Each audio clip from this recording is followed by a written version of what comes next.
Welcome to the Lights, Camera, Rant Podcast. Your source for the latest on movies, TV shows, and video games. Get ready for ranting, raving, and reviewing. Here is your host, Lee.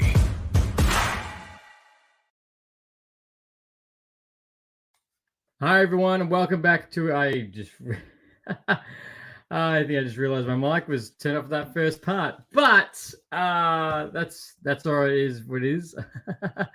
I'll fix it up. But yeah, ladies and gentlemen, as mentioned, we've got a massive episode this week. We've got, as I mentioned, we've got news about Watch Dogs, Peacemaker reboot, the Oscars, Halo, the Super Mario movie, and a whole lot more. And that's all coming up for this episode. But unfortunately, I have to say, this episode does start with a very sad news. Unfortunately, in the past week, Akira Toriyama, the godfather of Dragon Ball Z, has passed away. Dragon Ball entirely has passed away.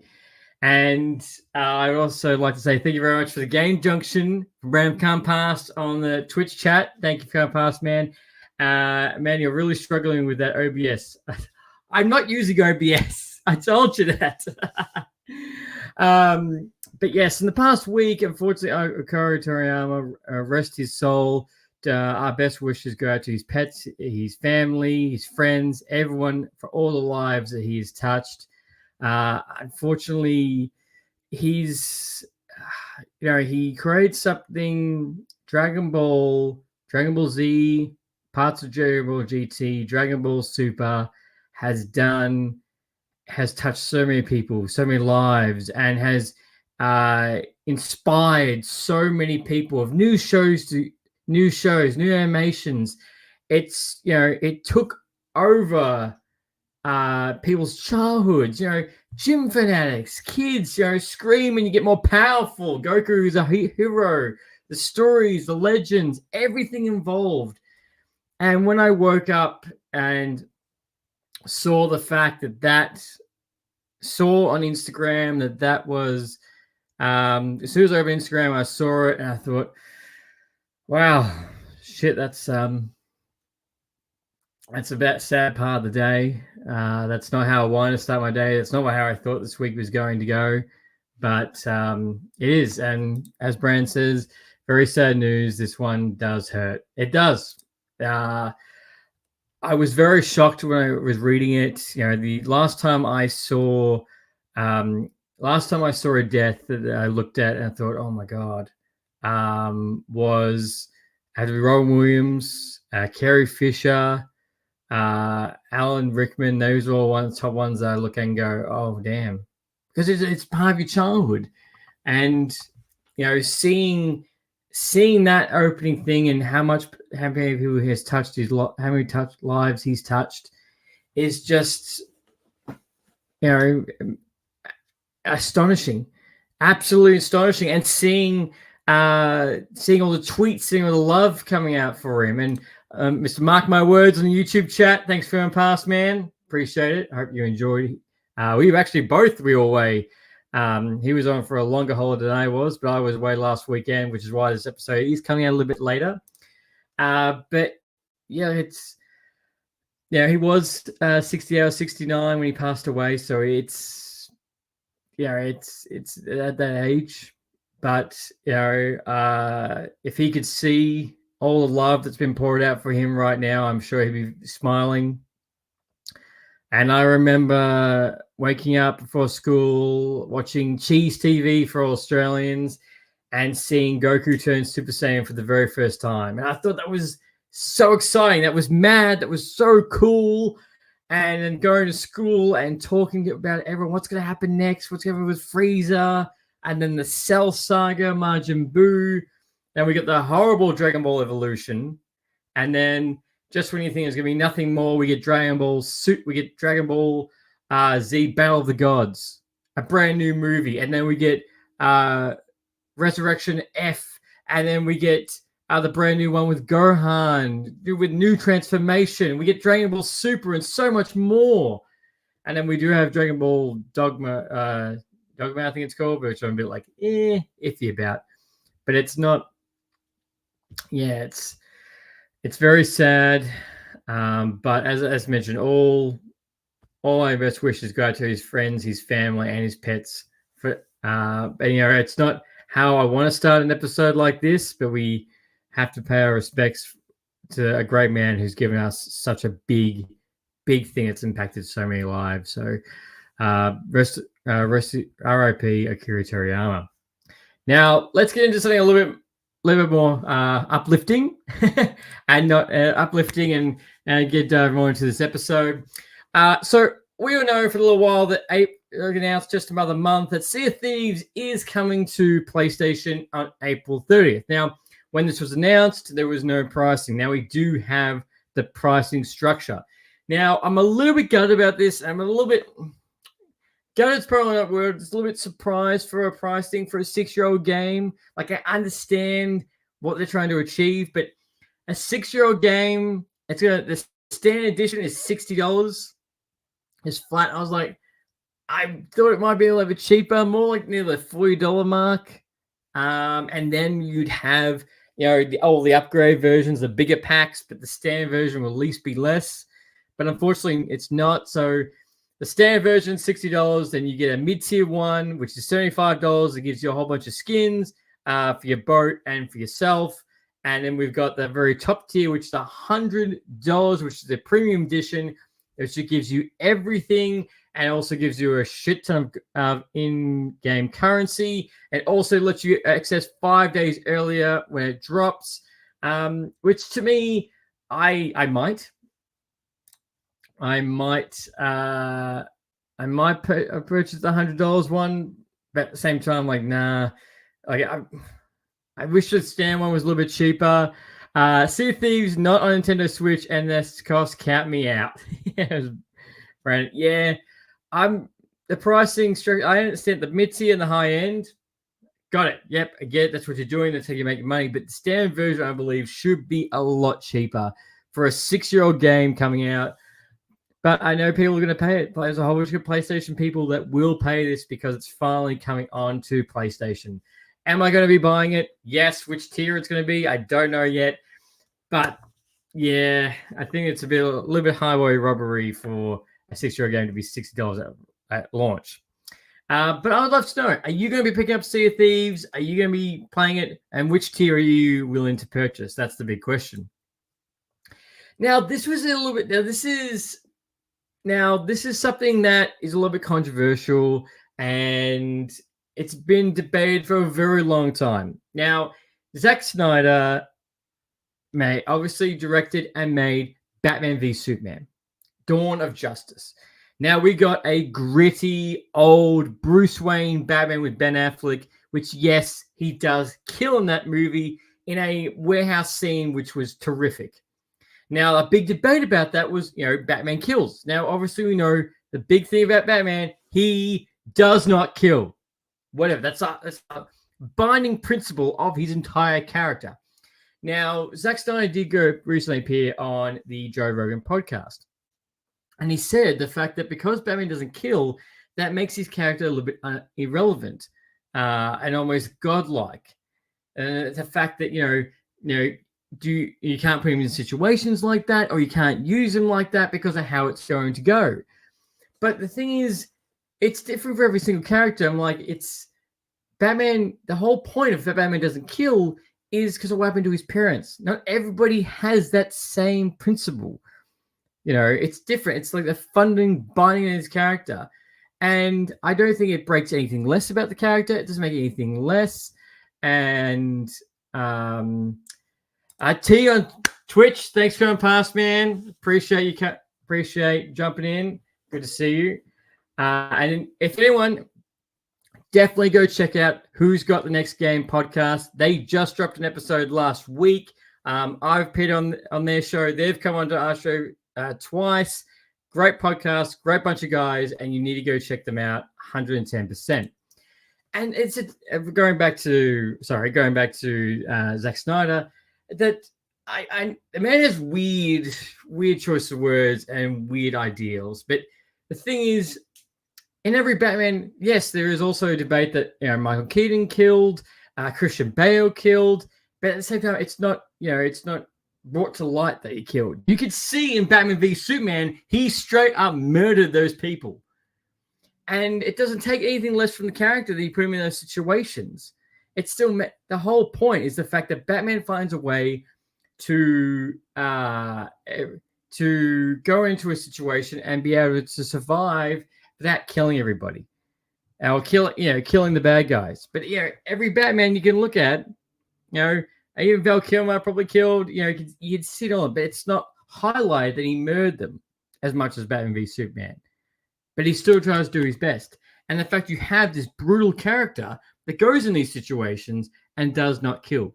But the whole point is the fact he doesn't kill because of what happened to his parents. So I disagree with Zack Snyder and say that it doesn't make Batman irrelevant. It just makes Batman more human in these situations. The fact that he doesn't kill. That's the whole, whole point. And because the previous movies didn't bring it to light, it's not brought up a whole lot on, the other ones killed. But the fact that has done it. But it was just when I was listening to the podcast, I was a bit like, I don't know about that. Interesting take, but I don't. Yeah, he had a couple of interesting takes. He also said, I think, that apparently Rebel Moon apparently had more viewers or made more money than Barbie. And I'm like, I think you're I don't think you're right. I think you're inflating this a bit much. Not to mention your director's cut for that movie is about 3 hours long, and we still needed part 2. So, yeah. And I was more curious to know what the difference would be, but I'd love to know if you've watched Rebel Moon and what did you think of it. Now, in the past week, we got the brand new trailer for Fallout, which is dropping on April the 11th. We are going to be reviewing that. And one of the best things about the fact that, yes, this is going to be on Amazon, we're getting all episodes are dropping, which is an absolute win. I love the fact that it's very refreshing compared to watching Disney Plus shows or Paramount. We're watching Halo right now, where it's episode by week, by week, by week. I'm glad they're doing a whole episode dump on this. I think it's fantastic. And not to mention, there was in conversations, is that this also confirmed that Fallout 5 is currently in the works because they didn't want any Fallout 5 elements in the show when they were making it. So this will have no connection to Fallout 5 and just Fallout series. But the new trailer looks so crisp. The aesthetics, the environment, the CGI, it all looks really good. And look, if it continues the trend of video games going to movies to TV shows, same as The Last of Us, same as Twisted Metal, this has to be an absolute winner coming around. And I think a season 2 and 3 would have to be greenlit without a shadow of a doubt. And watching these the 3 boys on the YouTube chat. Morning, Lee. Have you watched Shogun yet? I haven't watched Shogun yet. It is on my list to watch, and it's it for me. It's just amazing the fact that show has nearly perfect 10, perfect 10, perfect 10 on nearly every single rating. How good that show has been. And all the reviews for it, it is on my list. I need to watch it and I need to review it. But it is on my list, so a review will be coming soon. But yeah, Fallout, get new seasons. If it's a surefire fit, it's going to do really, really well. And I just can't see this bombing, especially when it's got Christopher Nolan's brother also directing 2 episodes and help writing.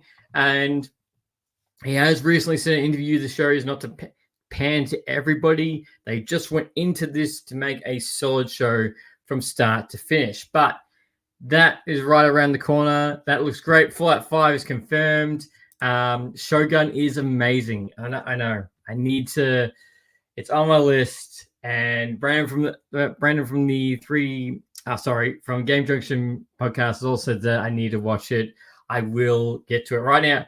I've got to get through Halo, and then I'll jump into Shogun and get a review, and it will be right around the corner. Now, this is interesting and a little bit weird. So, James Gunn has gone on record to say that Peacemaker Season 2, which has been confirmed, will start shooting after Superman Legacy. That's what he's going to be diving into. However, it's slightly getting rebooted, if you will. So, Season 2 is DCEU James Gunn era canon when Season 1 isn't. But Season 2 is a sequel to Season 1. So when you go to watch this, Season 2 will be set in the new DC, but Season 1 kind of doesn't count. So technically it's a reboot, a sequel, in a way, how it's going to work. But somehow that's, I was reading it and my mind was just like, I'm okay. Yeah, sure, if that suits you. But okay, that's how it's going to work. So how to confuse your audience 101. Also, Super Mario fans, be very happy to know that thanks to March 10th, Mario Day, Super Mario Movie 2 has been obviously greenlit. It's currently in the works of elimination, and it's been set for April 2026. So it will be coming in 2 years' time. Now, there's not many plot details, but we know from the little cutscene at the end, this is to deal with Yoshi. But I have no doubt it's going to make a shit ton of money once again. Will it live up to the same as the first one with Jack Black and Bowser? How that's all going to work, but I have no doubt he's going to make coin. But set your dates, April 2026, Super Mario Movie 2. Also, this is interesting. So Watch Dogs is obviously a video game series. It's had an up and down experience in the lifespan of games, on the type of games it has. Some of it good, some of it bad. But happy to know that this Watch Dogs movie is currently in the works. Now, there is very little news to it. So who's directing, who's acting, or when it will be released. If it's currently in works at the moment, I'm predicting probably 2027 at the least. But if you are Watch Dogs fans, you're gonna love the fact that Watch Dogs movie is currently in the works and it is coming. How soon is the $1 million question?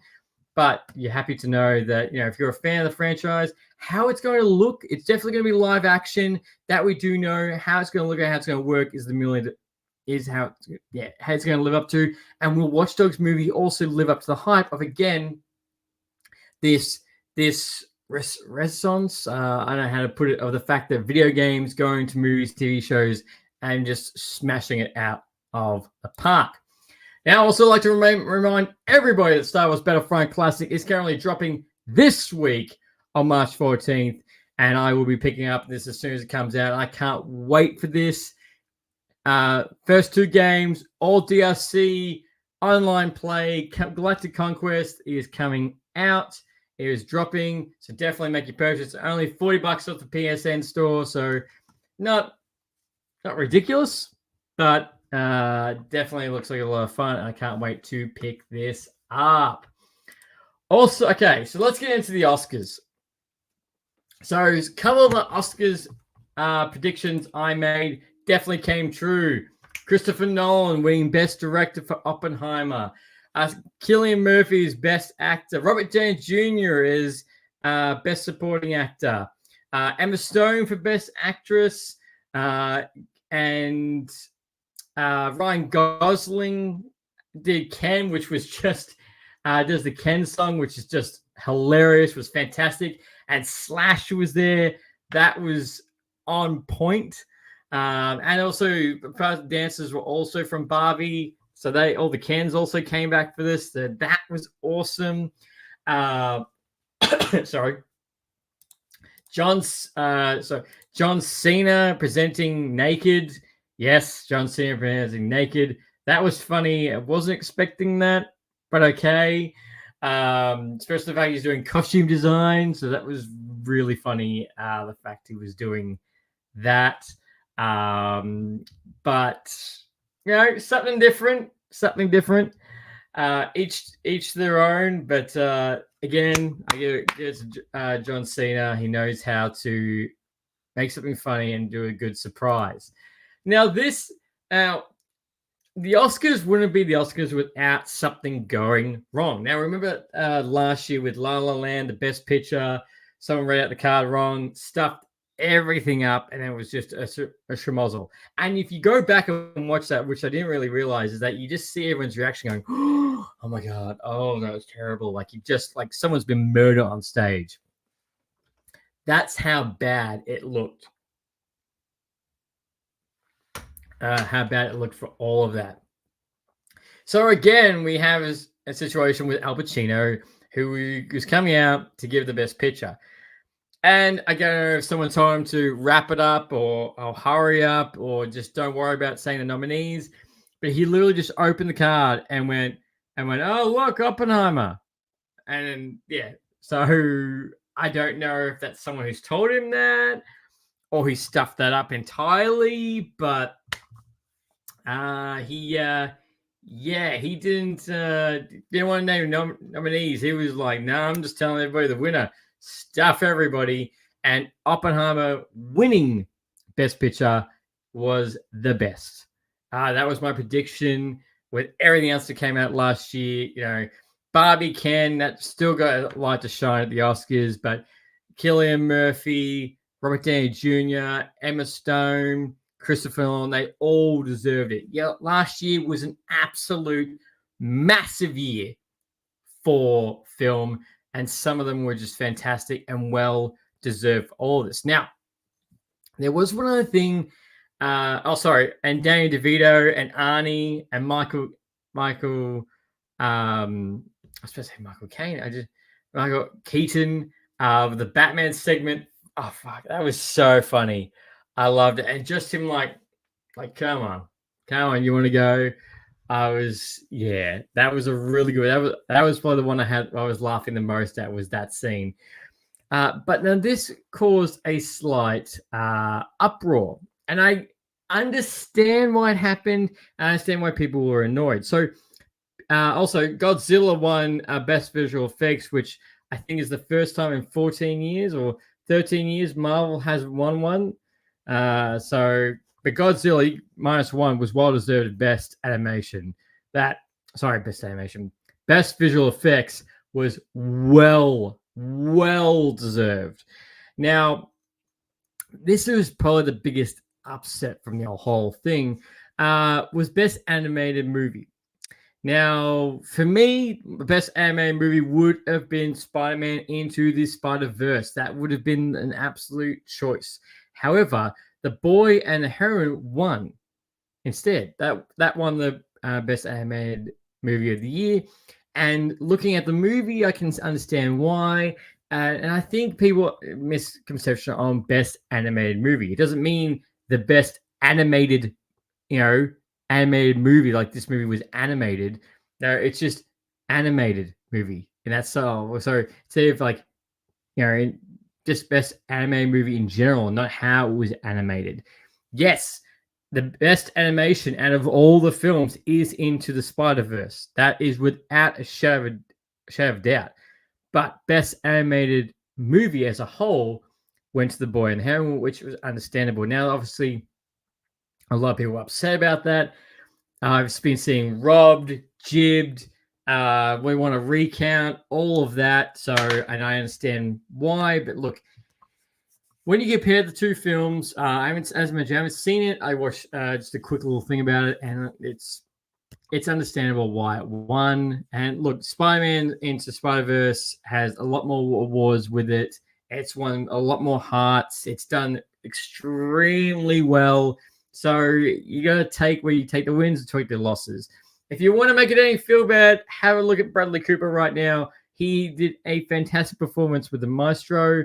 He did so much planning, did so much with it, and he's got nothing at the Oscars for that at all. So if you want to feel bad about Into the Spider-Verse, just think about Bradley Cooper. But overall, I think the Oscars was a good experience. There was a lot of laughs, animation, presentation, jokes. I think a couple of jokes that Jimmy Kimmel made were a bit off, or a little bit weird.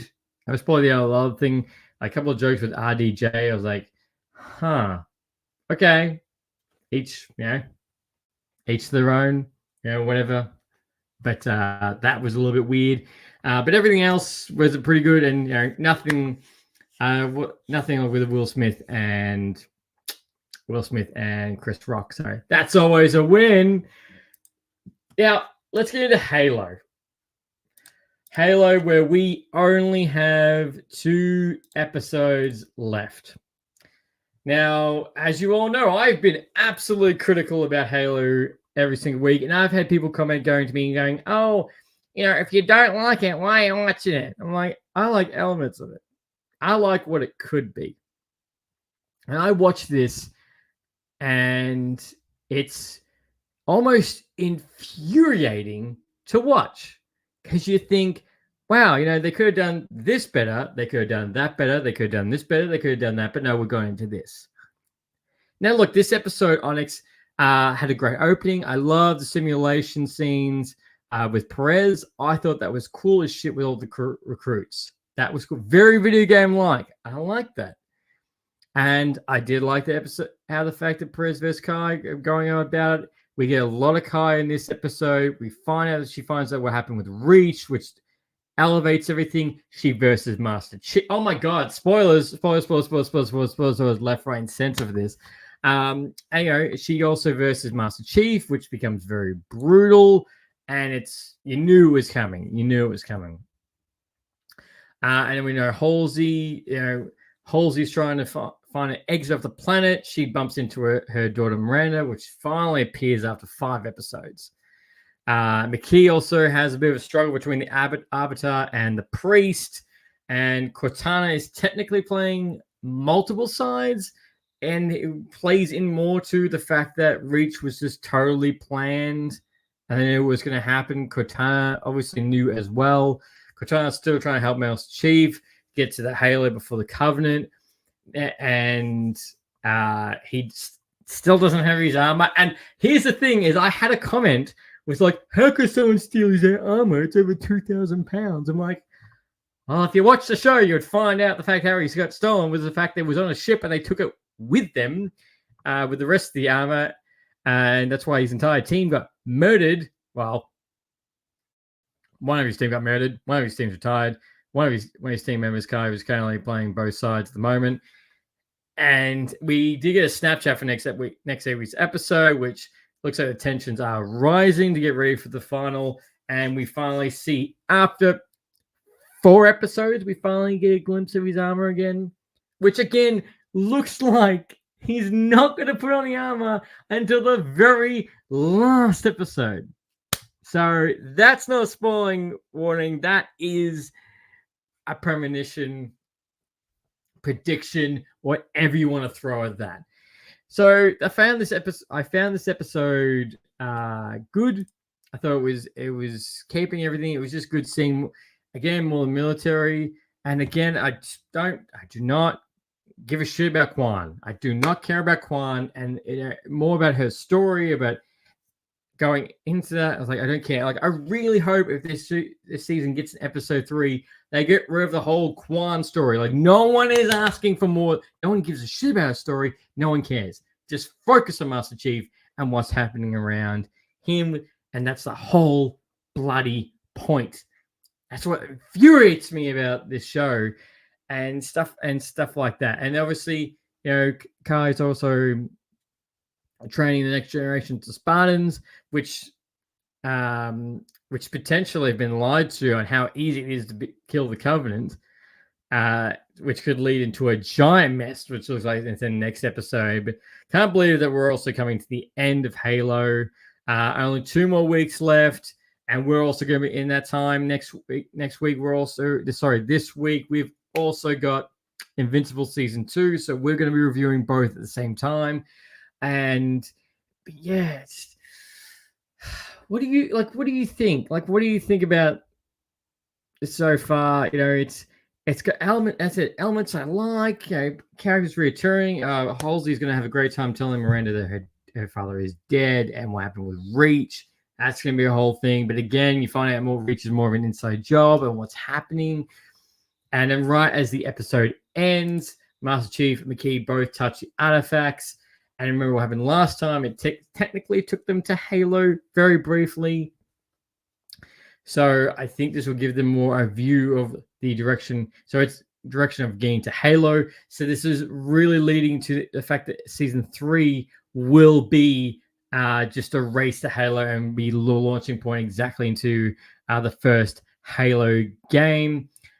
My curiosity is, Master Chief is going against UNSC 8 military. So how is he going to become the hero and part of the military again when he's just been going against them the whole time? And you obviously know people higher up are corrupt. Someone has to, a new character has to swarm in and of a higher power and take control or something, because it's going to be such a weird thing.